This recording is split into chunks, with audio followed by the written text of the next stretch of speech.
subsection of the rules that we're going to discuss is the different roles of the lawyer. This area of the rules will make up 4 to 10% of your total MPRE examination. The first rule that I would like to take up is lawyer as an advisor. So here the rule says, in representing a client, the lawyer shall exercise independent professional judgment and render candid advice, even if it's not what the client wants to hear. In rendering advice, a lawyer may refer not only to law, but to other considerations such as moral, economic, social, and political factors that may be relevant to the client's situation. So to give you a quick example here, let's say a client comes to a lawyer because he wants the lawyer's opinion regarding a business transaction. The lawyer thinks, based on his expertise in the field, that this is a bad idea to enter into a transaction such as this. The lawyer must tell the client what he thinks and believes. The next rule that I want to talk about here is a lawyer acting as an evaluator. So here the rule says a lawyer may provide an evaluation of a matter affecting the client for the use of someone other than the client if the lawyer reasonably believes that making that evaluation is compatible with other aspects of the lawyer's relationship with the client. So to give you an example, because a lot of people struggle with this portion of the rule, such an evaluation may be for the primary purpose of establishing information for the benefit of a third party. So for example, let's say you obtain an opinion concerning the title of your client's property that is being rendered at the request of a vendor for information for the prospective purchaser of your client's land. So to kind of clarify this, you acting as an evaluator on behalf of your client, let's say that the client has come to you because they own a whole bunch of real estate and they're looking to sell some of it. Your job might be to get the land evaluated, or maybe the land is you receive a request to have the land evaluated on behalf of a third party because they are interested in purchasing it. And that is what this portion of the rule is discussing. The rule then goes on in this respect to tell us that when the lawyer knows or reasonably should know that the evaluation is likely to affect the client's interests materially and adversely, the lawyer shall not provide the evaluation unless the client gives their informed consent. And it's also good to know, except as disclosure is authorized in connection with a report of an evaluation, information relating to an evaluation is otherwise protected by our confidentiality rules. And I think this makes sense. If you're acting as an evaluator on behalf of your client, this means that you're dealing with information relating to your client's representation. And if you're learning and obtaining information related to your client's representation, this means it falls under our duty of confidentiality. So to be clear here, if you say get your client's land evaluated because your client is hoping to sell it to some sort of prospective purchaser, and you come to find out that the evaluation is poor or is not great for your client. Maybe the land is worth way less than your client thought, or maybe there's something really wrong with the property. You should not give this information or evaluation to this third party or to anyone other than your client for that matter without first getting your client's informed consent. The next rule that I want to talk about under this subsection relates to prosecutors and other governmental lawyers. And the rationale for these rules, according to the comments of the ABA model rules here, is that a prosecutor has the responsibility as an administrator of justice, and not simply that as an advocate, like other lawyers have. This responsibility carries with it specific obligations to see that the defendant is accorded with procedural justice, that guilt is decided upon the basis of sufficient evidence, and that special precautions are taken to prevent and to rectify the conviction of innocent persons. So what I take this to mean is that there are these additional responsibilities, specifically ethical responsibilities, being placed upon prosecutors and other governmental lawyers. It might sound kind of silly, but I think of regular lawyers down here as kind of low men on the totem pole when it comes to ethical responsibilities.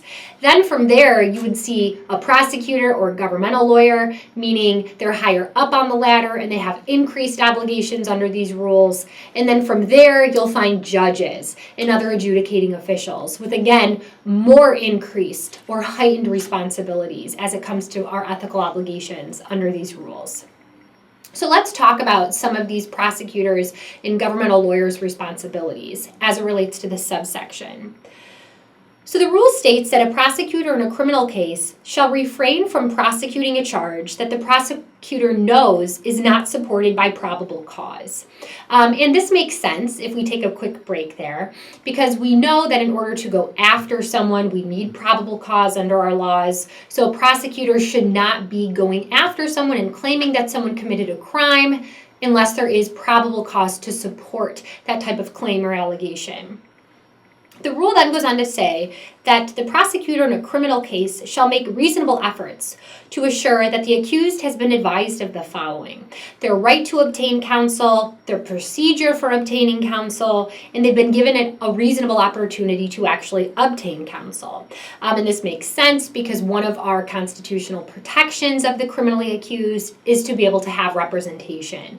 A prosecutor needs to make sure these rights have been communicated to the accused and give them an opportunity to exercise these rights. The rule also states that a lawyer shall not seek to obtain from an unrepresented party a waiver of important pretrial rights, such as the right to a preliminary hearing. Because again, this would be violating the accused's rights, and a prosecutor should not be violating anyone's rights, let alone the criminally accused.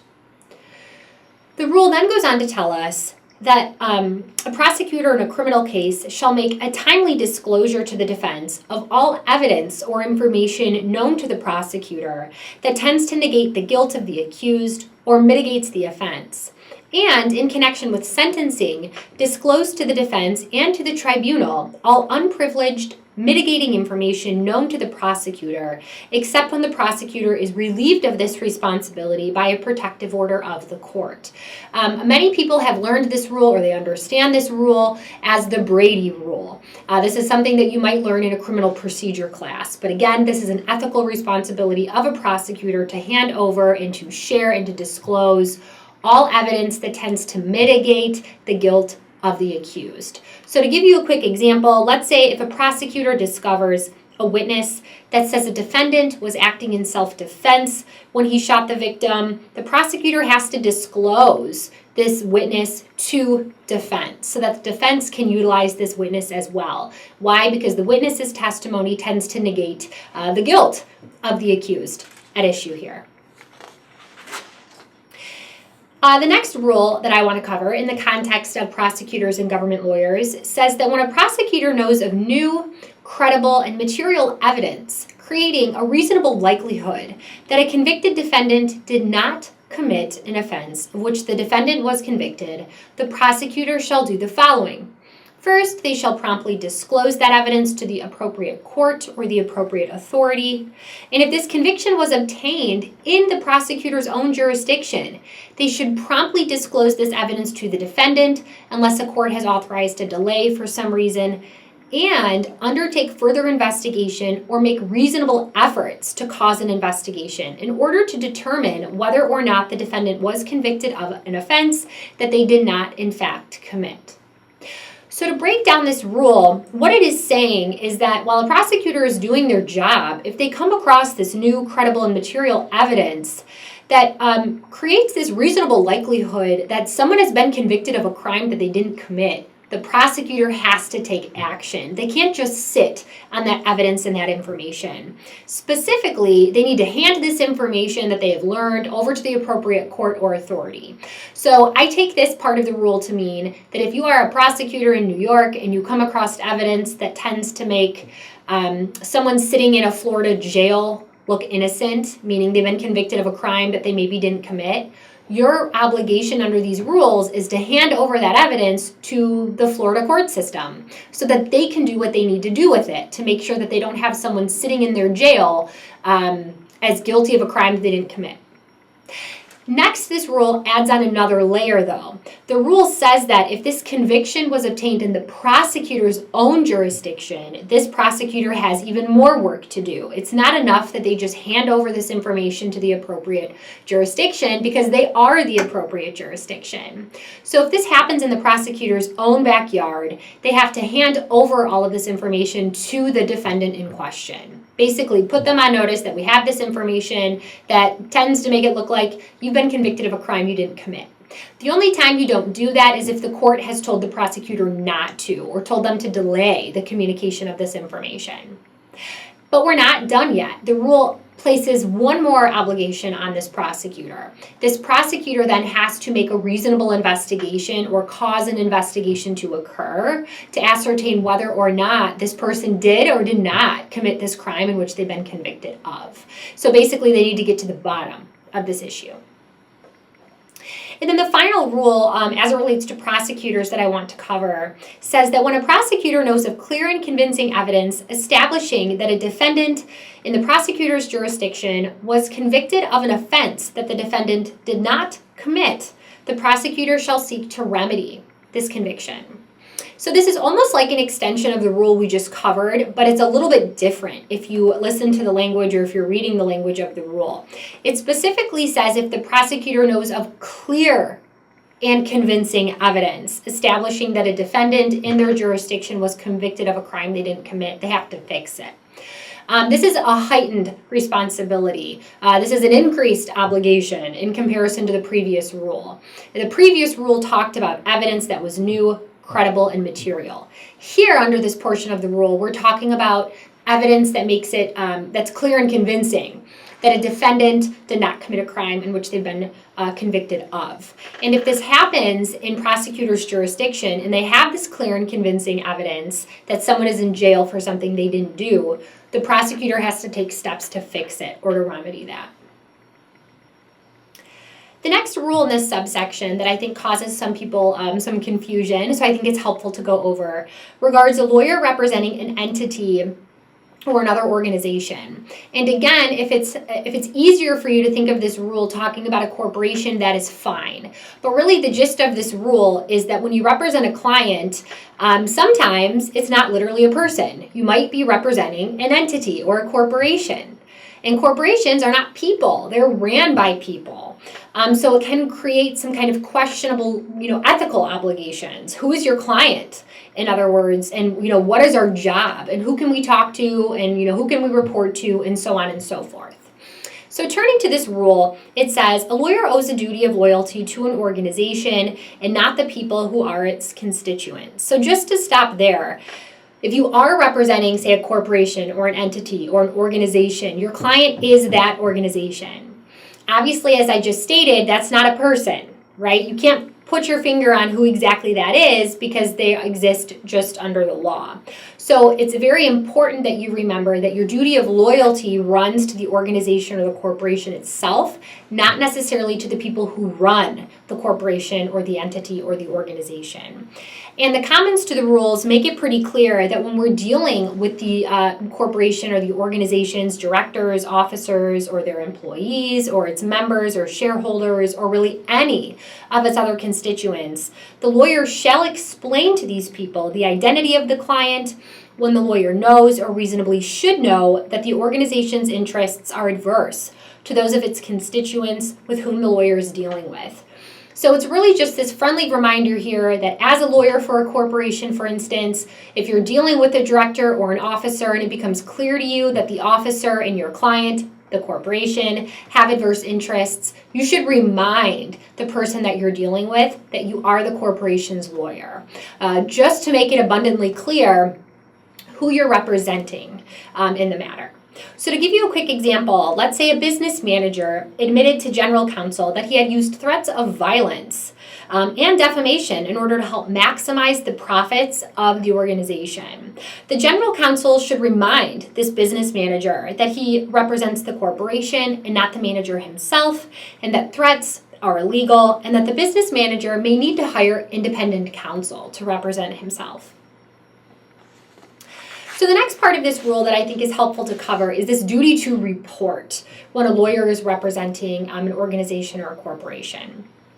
So here to start, the rule says, if a lawyer for an organization knows that a person associated with the organization is acting or is going to act in a manner that is a violation of a legal obligation to the organization or is a violation of the law that reasonably might be imputed upon the organization and it's likely to result in a substantial injury to the organization, then the lawyer shall proceed as is reasonably necessary in the best interests of that organization.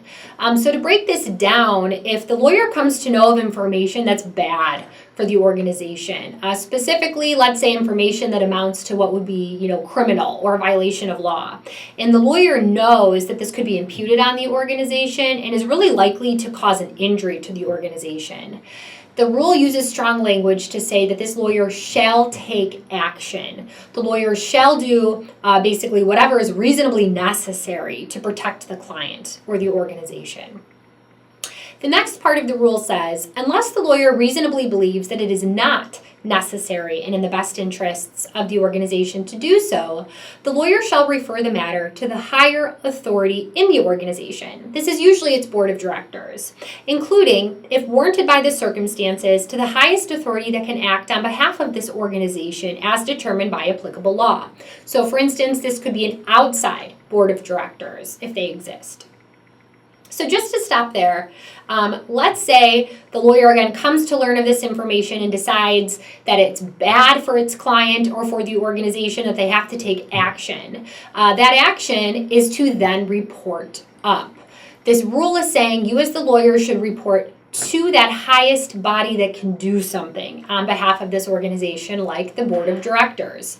And if it's necessary, maybe to the outside board of directors, for instance. So it's telling you you must report up the chain of command. The rule then goes on to talk about our ability as lawyers to report outside of the organization.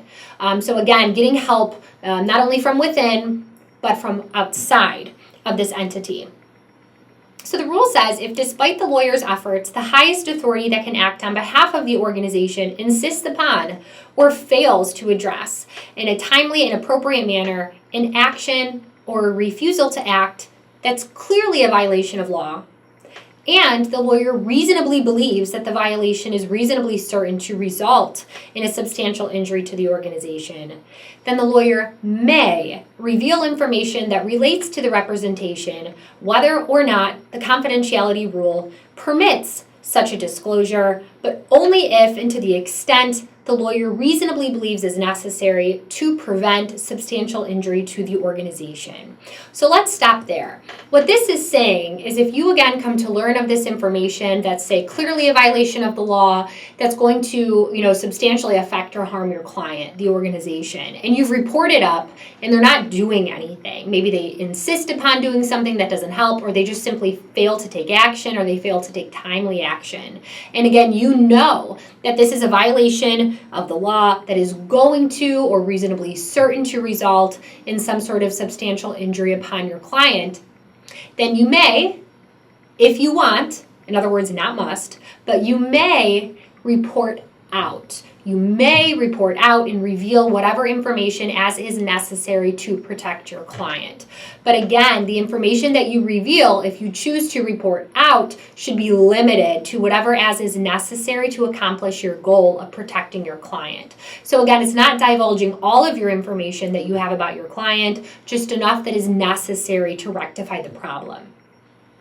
There is an exception to the rule. It says this shall not apply with respect to information relating to a lawyer's representation of an organization to investigate an alleged violation of law or to defend the organization or an officer, an employee, or another constituent associated with the organization against a claim arising out of the alleged violation of law.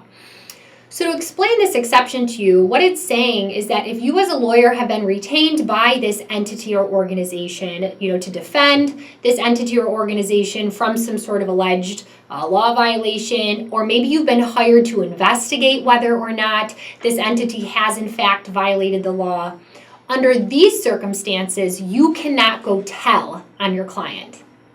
Think about it like this. If you've been hired by a corporation to investigate whether or not the corporation has committed an illegal act, your job and duty runs to the corporation. You should investigate and determine whether or not the corporation's committed a crime. You are not able, under those circumstances, to go tell on the corporation, because then you'd be telling on your client.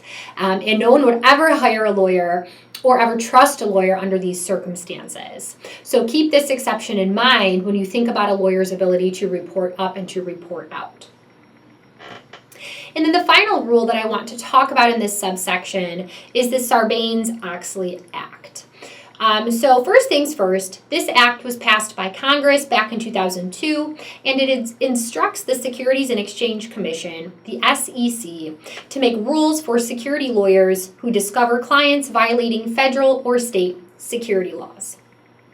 So this law applies to security lawyers. These are lawyers who represent an issuer of securities and who practice before the SEC.